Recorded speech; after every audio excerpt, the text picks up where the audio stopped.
Welcome all of you. You are most welcome on our YouTube channel Dr. Akhilesh Sharma. Good afternoon all of you. आज हम discuss करेंगे instruments के बारे में कि कौन कौन से इंस्ट्रूमेंट्स हमारे मोस्टली ऑपरेशन थिएटर के अंदर यूटिलाइज होते हैं। इनमें से कुछ एक इंस्ट्रूमेंट्स मैं आपको शो करूंगा जो कि आपको देखने लायक है। तो सबसे पहले जो एक इंस्ट्रूमेंट आता है ये आता है बेबकॉक। बेबकॉक इसको बोलते हैं, ये एक आर्टरी की तरह एक स्ट्रक्चर होती है। बस इसको बेबकॉक क्यों बोलते हैं, क्योंकि इसके आगे टीथ निकले होते हैं।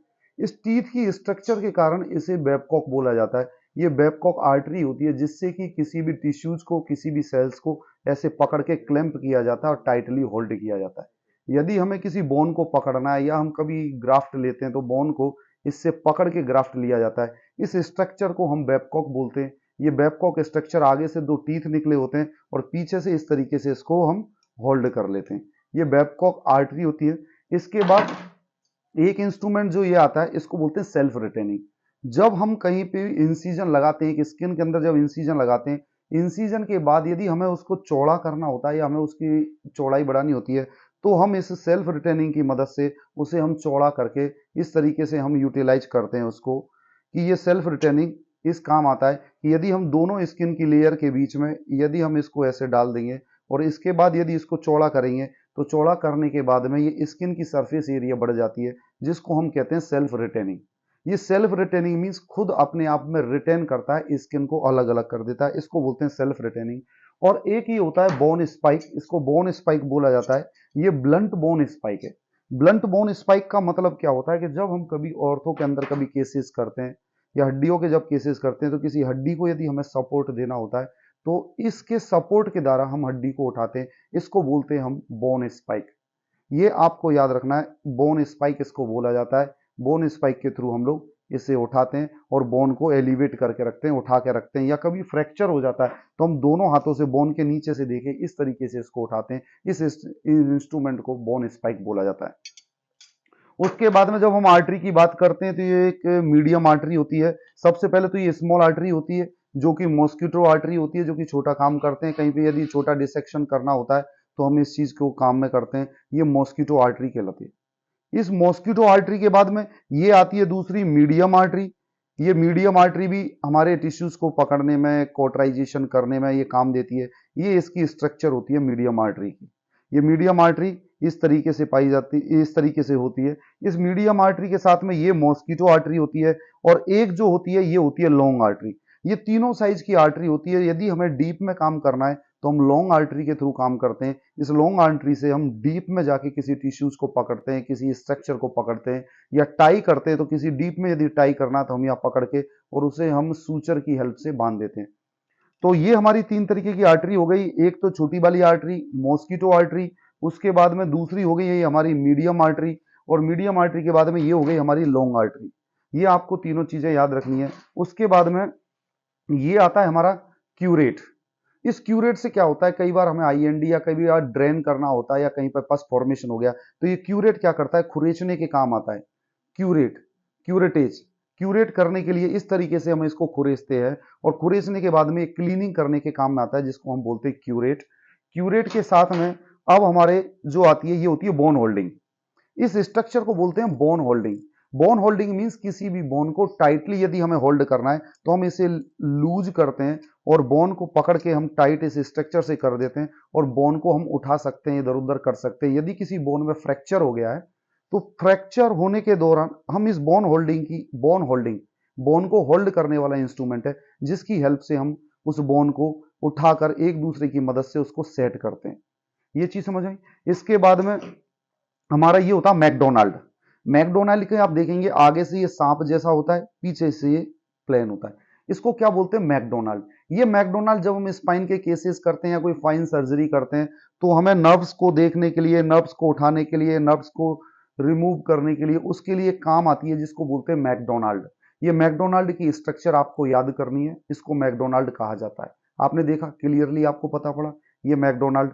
इसके बाद में ये कॉमन इंस्ट्रूमेंट जो हमारा टाउल क्लिप है, ये टाउल क्लिप होती है जो किसी भी चीज को होल्ड करने के लिए, जैसे ये टाउल है इसको होल्ड करना है तो ये हम इससे होल्ड कर देंगे, तो इस स्ट्रक्चर को बोला जाता है टाउल क्लिप। आपने देखा होगा मोस्टली इन इंस्ट्रूमेंट के बीच में इस तरीके की स्ट्रक्चर पाई जाती है। ये स्ट्रक्चर क्या होती है, इनको फिक्स कर देती है। जैसे फिक्स, ये फिक्स हो गई। अब ये इसके बाद मूवेबल नहीं करेंगी। तो ये जो स्ट्रक्चर बनाई गई है ये मूवेबल करने के लिए बनाई गई है, जिसको हम टाउल क्लिप बोलते हैं। इस टाउल क्लिप के बाद में ये एक स्ट्रक्चर होती है ऑस्टियोटॉम। ये ऑस्टियोटॉम बोन के ऊपर से पेरियोस्टियम को हटाने के लिए काम में ली जाती है। ये डिफरेंट डिफरेंट साइज के पेरियोस्टियम होते हैं, जैसे ये 5 नंबर का साइज का ऑस्टियोटॉम है और ये हमारा 15 नंबर का ऑस्टियोटॉम। ये डिफरेंट डिफरेंट साइज के ऑस्टियोटॉम होते हैं जो कि हमारे बोन के ऊपर से क्यूरेट करने में या बोन के ऊपर से जो जमा पेरियोस्टियम या जो ऊपर की कोई लेयर है उसको क्लीन करने के लिए ये काम में आते हैं। जैसे कि हम पेरियोस्टियम से बोन के ऊपर से इस तरीके से खुरेच के हम अलग कर देते हैं। और कभी सभी बोन ग्राफ्ट के लिए, बोन ग्राफ्ट मीन्स जब हम इसे बोन के ऊपर रखते हैं और ठोकते हैं तो बोन का पीस कट जाता है, इधर स्ट्रेट लगाएंगे इधर से कर्व लगाएंगे। ये स्ट्रेट ऑस्टियोटॉम भी आता है और कर्व्ड ऑस्टियोटॉम भी आता है। 5, 10, 15, 20, 25 साइज के आते हैं। तो ब्रॉड ऑस्टियोटॉम लगाते हैं जब हमें यहाँ से बायोप्सी बोन ग्राफ्ट लेना होता है। उस दौरान बोन ग्राफ्ट लेते टाइम एक साइड कर्व लगाते एक साइड स्ट्रेट लगाते, तो ये ऑस्टियोटॉम हमारा ग्राफ्टिंग के लिए काम में आता है।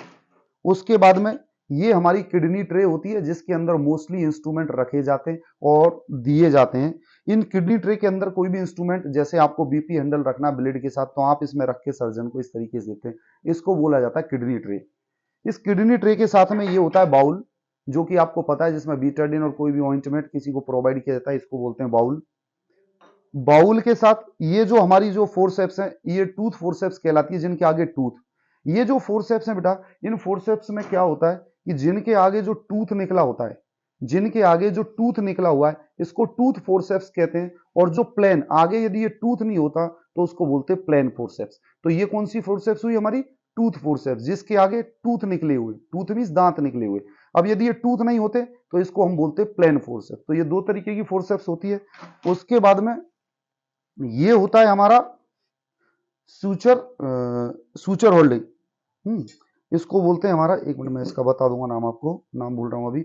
इसको बोलते हैं बेटा क्या बोलते हैं इसको, इसका भी मैं देखता हूं। इसको बोलते हैं बेटा स्पंज होल्डर। इसको क्या बोलते हैं बेटा? Sponge holder. इस स्ट्रक्चर को बोला जाता है स्पंज होल्डर। जो किसी भी स्ट्रक्चर को यदि हम किसी गोज पीस को लेकर यदि हमें प्राइमिंग करनी होती है या पेंटिंग करनी होती है या डेंटिंग करनी होती है तो हम उस चीज को देख लेते हैं। इसको क्या बोलते हैं बेटा? हम स्पंज होल्डर। ये इंस्ट्रूमेंट हमारा स्पंज होल्डर पाया जाता है, जिसको हम स्पंज होल्डर बोलते हैं। ये चीज समझ आई? स्पंज होल्डर देखा आपने? ये स्पंज होल्डर देख लिया आपने? ये स्पंज होल्डर के ऊपर से हम किसी भी चीज को पकड़ के और क्लीन करने के काम में लेते हैं, इसको स्पंज होल्डर बोलते हैं। इसको बोलते हैं बेटा बोन हुक। जैसे हमें बोन को उठाना है तो ये एक हुक है, एक हुक लाइक स्ट्रक्चर है जिसको बोन हुक बोला जाता है। तो ये चीज आपको समझ में आई? ये बोन हुक जो कि हुक लाइक स्ट्रक्चर होती है, जो कि बोन को उठाने के अंदर काम देती है। और ये हमारे जो बीपी हैंडल होते हैं ब्लेड लगाने के काम आते हैं, जिसमें कि नॉर्मल 3 नंबर का बीपी हैंडल जिस पे 3 नंबर लिखा हुआ है, इस पे 4 नंबर लिखा हुआ है। ये 3 और 4 नंबर के बीपी हैंडल होते हैं। तो 3 नंबर के जो बीपी हैंडल है, इस 3 नंबर के बीपी हैंडल पर छोटी ब्लेड लगाते हैं जिसको 15 नंबर बोलते हैं। और 4 नंबर पर जो लगाते हैं हम, वो बड़ी ब्लेड लगाते हैं, 23 नंबर की ब्लेड लगती है।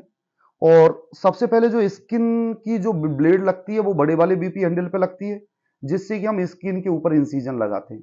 और छोटे वाला इनर इंसीजन के लिए काम में आता है, मसल्स में या मेम्ब्रेन्स पे यदि कोई इंसीजन लगाते हैं तो ये छोटा वाला बीपी हैंडल काम में आता है, जिसको बेंट पार्कर हैंडल बोलते हैं। ये दोनों इंसीजन लगाने के काम आते हैं, इसको बीपी हैंडल बोला जाता है। इस बीपी हैंडल के बाद में ये हमारी एलिस फोर्सेप्स है। ये एलिस फोर्सेप्स जो टिश्यूज को होल्ड करने के काम आती है, इसको एलिस फोर्सेप्स बोलते हैं। ये एलिस फोर्सेप्स इस तरीके की स्ट्रक्चर होती है जहां पर आपको बीच में दोनों गैप दिखाई देता है और आगे से ये होल्ड करती है, इसको बोलते हैं एलिस फोर्सेप्स। इसको क्या बोलते हैं? Allis forceps, ALLIS forceps.